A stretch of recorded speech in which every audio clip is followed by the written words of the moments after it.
Hello and welcome to some more Star Citizen extra news stuff.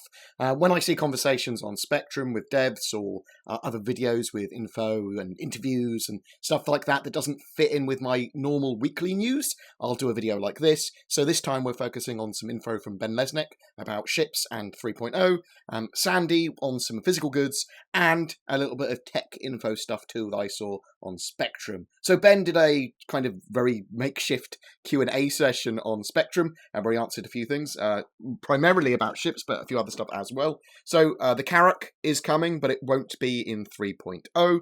Some ship prices may change for 3.0 as well when that's been released, and that will be the actual purchase price of them. And that will be if ships become flyable for that time, which some ships will, and when ships become flyable or their statuses change, they are likely to go up in price. There are going to be some concept sneaky peekies at the Banu Merchantman this month of March. Design are working on turrets and the turret experience. Chris has actually asked for a special focus after the Hurricane came out, and the Hurricane's going to be a big test bed for the new turret gameplay. And they want fun, they want it to have stabilization, they're working on multiple mounts and stuff like that, and different ways of flying and how the multi-crew and gun experience can work. The Aurora rework update is now in progress. Vandal ships from Squadron 42 will be in the Persistent Universe, will be in Star Citizen. Docking tech has not been ditched. It is necessary for many important things beyond just the Merlin. It's the docking collars from like the Cutlass that were ditched or put on the back burner at least, not docking itself. The Terrapin will be flight ready later in the year. Starter and ship packages are going to be getting a refresh, so we should see different starter packages, different ship packages, so keep that in mind in the future. Concept sales, they do spend money or at least time on marketing, but it's for things like brochures for the concept sales that take artists' time and articles and stuff like that. They don't buy traditional ad buy stuff or Google Ads or anything like that, or get commercials from outside contractors.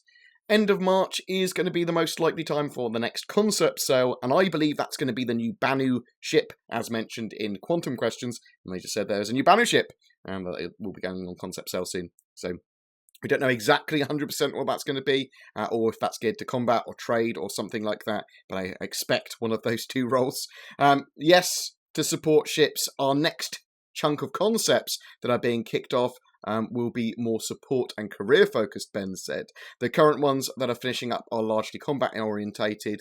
There is a mention of Project Eclipse, a Super Saber, and the 600 series as well, very briefly. So I'm hoping that the Aegis Eclipse is something special and not just another combat ship. Concept sales don't block the progress of 3.0 or Squadron 42. The ship pipeline is very kind of streamlined, but also they have separate people working on separate things, so there's no blockage there. Chris likes aggressive schedules because they motivate the team.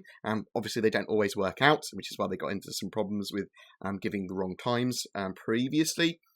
We're going to see grey cat buggies on the surface of moons in the future. They've got 2.6.2 in the works at the moment. That should actually be coming live to a PTU or Evocati build later this week. And they're also considering interim patches. So they might have interim patches. They might have a 2.7, I'm assuming this is referring to, based on stuff that becomes ready. If mechanics and features are ready, then they'll do an interim patch, and that will be in the future as well, for 4.0. In between other patches they have planned, if they have features that are ready, they may do interim patches. There are no estimates or timelines on 3.0 though that they can currently give. Planets and the first careers, which are coming in the next patches, are going to be huge, and this is going to make the game make a lot more sense to people in general, but also have tangible gameplay. They are changing the process of merchandise to reduce pre-order times, but that means less merchandise in the short term. I expect to see some new items soon, and we'll talk about that again in a second because there's an interview with Sandy. The reason there is sound in space in Star Citizen is for fun and gameplay reasons. They want it to just be silent because for the mainstream gamer, that's not going to be as enjoyable as having sound. You can just pretend that your speakers in your ship are talking to you or in your helmet, making the sounds. Batgirl's State of the Game with Sandy had some useful information as well, more focused on physical goods. The Star Citizen branded HOTAS is currently on hold. It could be with Logitech, it could be with someone else. Obviously, Logitech bought Cytec, which has caused some issues for the deal that they originally had with Cytec, so they are waiting to find out more. It's not necessarily a bad thing, especially when they're still working on flight balance and that sort of stuff. I'd prefer all of the flight balance and all the controls and everything they know that they need to be nailed down before they make a controller for it. So for me, that's actually fine. The final pass on the special box versions of Star Citizen is happening this month as well. Esports is on the back burner in regards to like Star Marine and Arena Commander, because they do want esports, but they first want to make sure that 3.0 and Squadron 42 Episode 1 are complete and out the door. Lumberyard has only added to the game, as well as opening more avenues in regards to Twitch streaming and making things more accessible, like the Next Great Star Marine. And the Next Great Star Marine, which is going to be similar to the Next Great Starship, where teams of people will compete to make I think a helmet to start with, and then Titan armor, which is going to be like the big suits of armor, which might be like in between a mech and a human kind of size. I'm very much looking forward to that. They're going to compete to do that and make something cool. But again, that will be going forward once 3.0 and Squadron 42 are out the door. They are looking at doing cosplay kits in the future as well for people, so they can show different materials of like the Sand Nomad or UE Marine and what they're wearing and all this sort of stuff. So if people are really into cosplay and they want to do stuff like that, there will be help with that in the future. There was some other news on the Spectrum and Reddit as well, or Spectrum anyway. Track IR will be working again in 2.6.2. There are a lot of issues for them to iron out before it's a solid user experience though. Linux support is a stretch goal and on the long-term roadmap, so eventually that should hopefully be supported. They are taking a look at the Ryzen AMD new CPUs to see if there's anything that they need to optimize, kind of anything in particular with them. They're just waiting, I think, to actually get their hands on a couple to get that sorted out anyway. But remember, Star Citizen will be more optimized in the future. There are no specific Star Citizen drivers written by AMD or NVIDIA or anything like that at the moment, and that is why a lot of people suffer with performance. So just bear that in mind. I've got a performance guide. I'll link that actually in the description below, or in the article thread that I post below. Star Citizen will be optimized over more cores and more threads in the future as well, CPU-wise, so just kind of bear that in mind. And that's kind of it. I have a video up on my studio tour for Foundry 42. I'll link that in the description with notes and the videos mentioned too.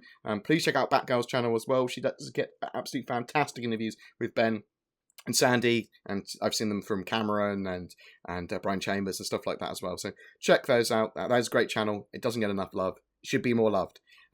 Commenting on any of my Star Citizen videos during a given month gives you a chance to win a ship. For March, that's an Avenger Titan. So please tell me what you would like to see from a Star Citizen brand and HOTAS. If you built it from the ground up yourself, what features would you like? What joystick do you like, or HOTAS do you like if you like using a HOTAS at all?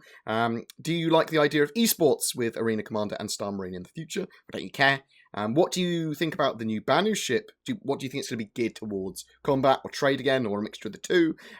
There is a 10 for the Chairman special edition looking at 3.0 mining and jobs, I believe, coming out pretty soon, possibly today actually. I'll get a video breakdown of that ASAP once that goes out. Please don't forget to like and subscribe, as it does really help me. Your support has literally been amazing recently. The amount of messages I've received over the last couple of days have been fantastic. I have not been having a great time with it mentally, but thank you so much. You guys are amazing. And there's a Patreon for people that want to support me, for those that are so inclined. Thank you. You guys are amazing. Thank you so much. Take care, guys, and I will see you in the verse.